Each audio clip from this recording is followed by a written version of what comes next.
Digital panel meter. Cool.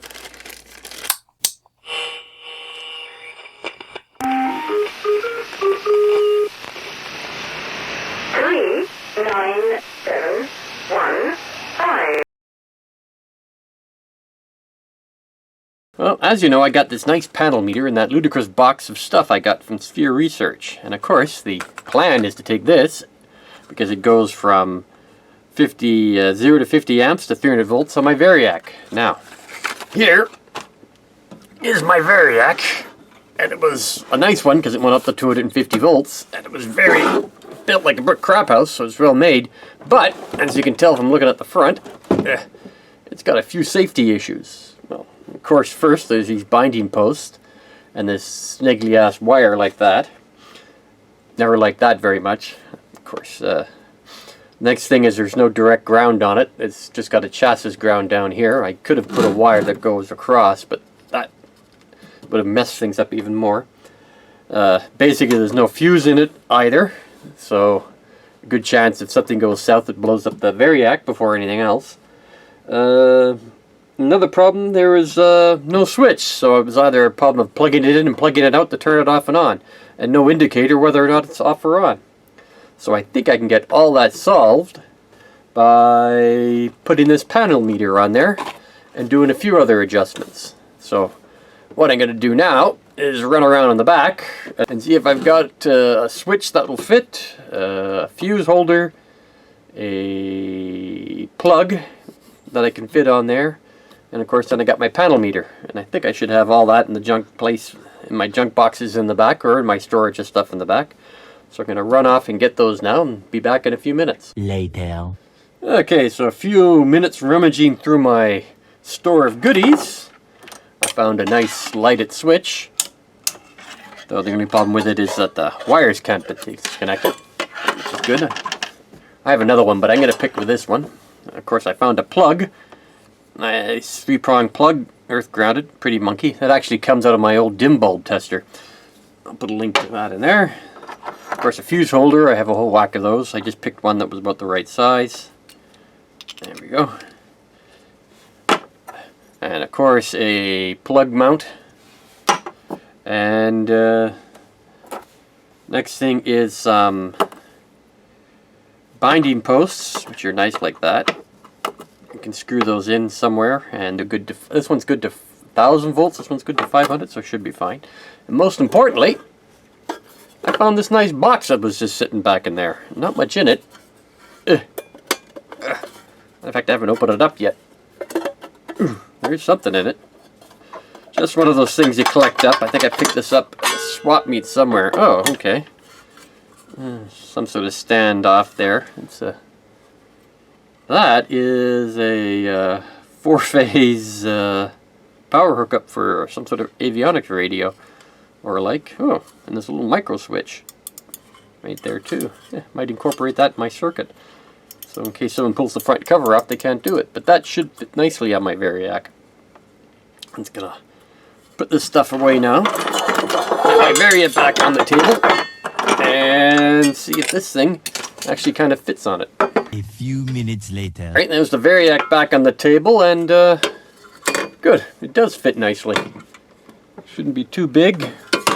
Either go that way. I think I'll just do it that way because the hole's already down here. I'll probably have to drill a couple extra holes to put it flush. But that's great. So, I got my box, I got all my parts. And the next thing to do is come up with some sort of circuit diagram for this. And I'll take this off and I'll have a look inside and see what's in there. So I'll take a line just goes to both sides. Meter goes right there to there to there, and that's the neutral coming in on this side going in, and the neutral coming out on the top. Okay, so now I have to come up with some sort of circuit diagram that'll do this fine. Let me just take the rest of these wires off of here. Oh, that's a pity. I was wondering why sometimes my thingy wouldn't hook up correctly. My mains wouldn't run, but if you look carefully, you can see that that is kind of off kilter. So let's spend 5 minutes going over the schematic changes I have to do. The original Variac is here. Just put that V. We have line and neutral coming in. Line goes in to here in a black. Neutral comes in on a red and comes out on a blue to the plug. Line also comes across and comes out the plug here. So all we have to do to make where we have to make our changes is over here in our lines part before it gets to there. So on our line part now we have L goes to a fuse, goes to a switch, then goes back up to our black line going in. We also have to remember we have to connect that straight across. So here we go straight across to our plug out line. And the neutral, of course, just what it did before. It goes in on red, comes out on blue, goes to our line. And of course, it goes to our neutral going out. And of course, all we need to do is put our panel meter in here. Panel meter just hooks up like this, and with one like that. And I believe that's all we have to do. The only other thing we have is the switch has a third wire that comes off that has to go to line, so we have to hook that all up. The nice thing about it is because we have only 3 wires coming out of the Variac, we want to put a box on the front of the Variac. I can use a connector like that, or actually reuse this old computer connector, and set it up so that I can take the front of the box off really easily without having to detach wires or unscrew anything. So we'll use that to hook everything up. Make it nice and modularized and easy to service. So let's get going. First thing I have to do, and part of doing the schematic, is figuring out what we're going to do with the box. I've got to drill holes and stuff. Of course, the modern day guys run out and spend numerous hours on the computer doing a 3D model, everything nice and neat, and they can spin everything around and spend 6 or 7 hours finding the right version of the plug to go in here, the right version of the fuse, get everything lined up and all done the wiring on the inside. That's a little too new school for me. All I did was got an old Kleenex box. Cut out my sizes of things that I needed. Laid them out there, and the Kleenex box just happened to be about the right size. Joint like that. Worked perfectly. This is just using the old Mark I eyeball, lining everything up. And all I do is I stick my parts in there. Of course, this is the old school way of doing things. Back in before the computer revolution. I'm not going to put this switch in there because of all these stupid wires, but the switch goes there. I want to save my panel meter and not put it in there. Anyway, I can see exactly where I have to put things and line everything up. This is really the old school way of doing things.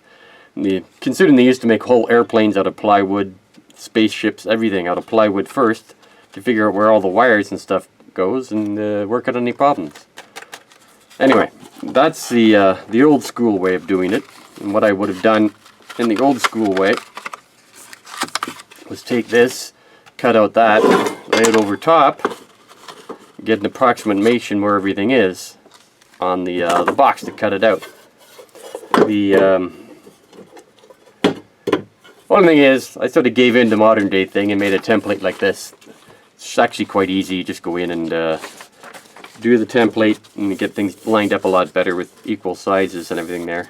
And the side template as well. It's much easier to get things lined up this way. But when you look at it, I didn't do too bad. I got everything, this is just doing the Mark I eyeball, and I got everything pretty well lined up. So what to do next is I'll gut this thing out. I'm going to not use this interlock switch. The interlock switch is probably used on this original instrument. There was probably a fuse or something in this box, and this box would have been permanently attached to something. So to change the fuse, they would have taken the box off, so the interlock switch would cut the power. Don't really need that because this isn't going to have any serviceable parts on the inside. So we'll take that out and I'll gut it out. I'm just wondering to go this way. I'll probably just go this way with the way the wire holds together. Try to find a grommet for that. all I'm going to do now is tape this over there, drill pilot holes for that. Unfortunately, I don't have any square punches. I wish I did. I don't have any small punches like that, but I have to drill it out, lay it down, get my 4 corners, cut some straight lines, drill it out, come back, put it together, and we're all ready to go. 20 minutes later.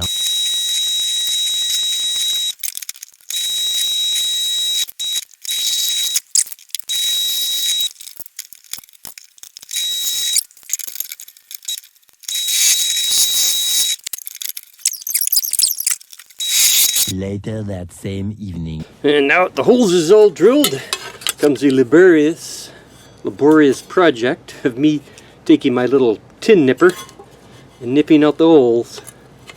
It's just a matter of getting in there and punching in the right spot. One eternity later. Okay, so we're back down on the bench again. Finished all my clipping out and drilling holes.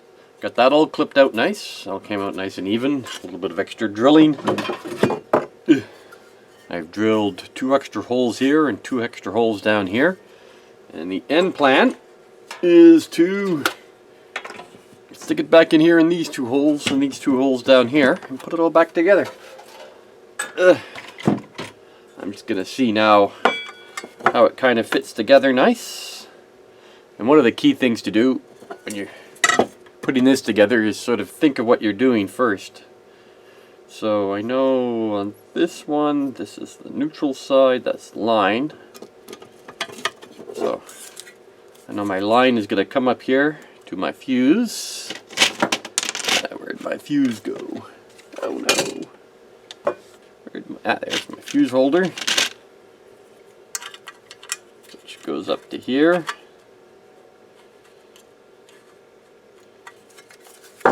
So it goes to here.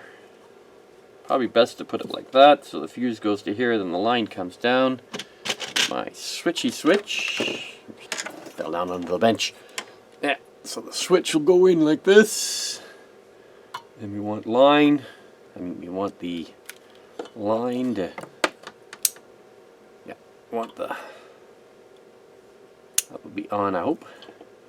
We want the line to come off of here. Maybe you should put it like that. Yeah, that's best. That goes off there. This one goes into the Variac. And that one goes back onto line, which would be over here. So I have to set that one up correctly. That one goes across. So, okie dokie. And of course, the plug. That's all cleaned up now too. Plug, and you want to make sure you get the plug with the neutral close to there. So put it in that way. That would be hot there. Hot, hot, hot. Switch and hot. So we're all set. Now one of the things you want to do before you actually set this up is solder on the wires onto these before you join everything up. So you want to solder the water onto you want to solder the main wires on these before you put them up into there. So I have some green wire, nice big long bit of white, black, and some white. So I'll solder those all on there, and I can solder them out there, and then put that in like that. Do the soldering on a longer piece of wire, get everything nicely closed up, and same thing for the other side. So now it's just a matter of getting that all done. So now some boring solder picturing, photographing. What follows is a brief construction montage.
We hope you enjoyed this brief construction montage. So, we'll put this in here. So my blue comes out, should go to red, which comes to here. So,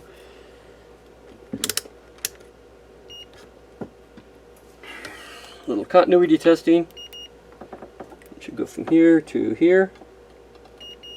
Good. It doesn't connect anywhere else. Actually, it does connect there, which it should. Likewise, it's AC, so it should connect up.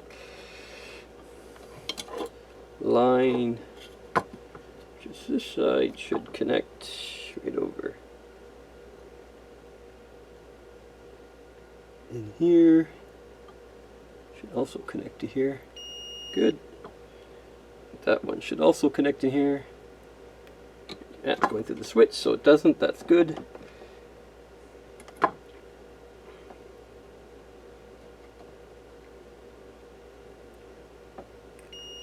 Alright, that all looks okay.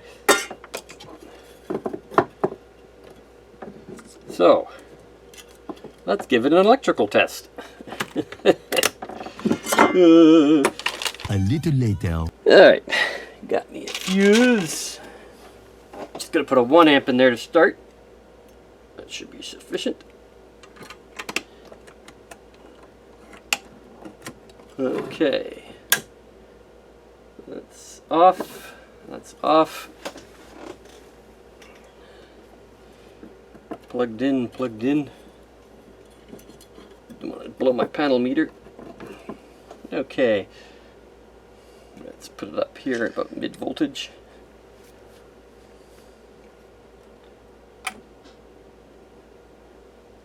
Throw the on switch. Ah! I got the on switch. Let's see how much voltage is coming out of this. Volts AC.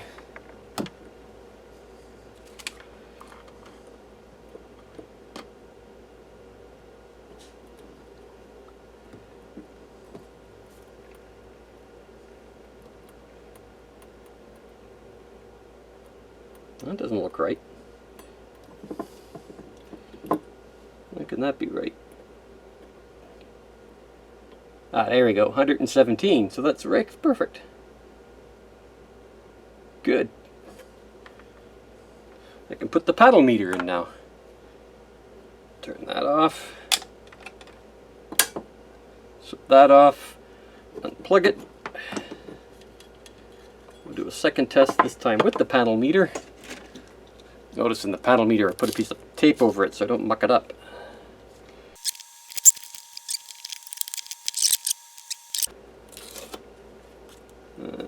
Okay. Put that in like that. That's off. Test. 117 volts. Perfect. Great. It's working. Now I just got to put the whole mess together. One other quickie test. This is my grounding thing. I want to make sure this thing is properly grounded. Stick that in there. Back on test. And 2 orange means it's correctly grounded. Great.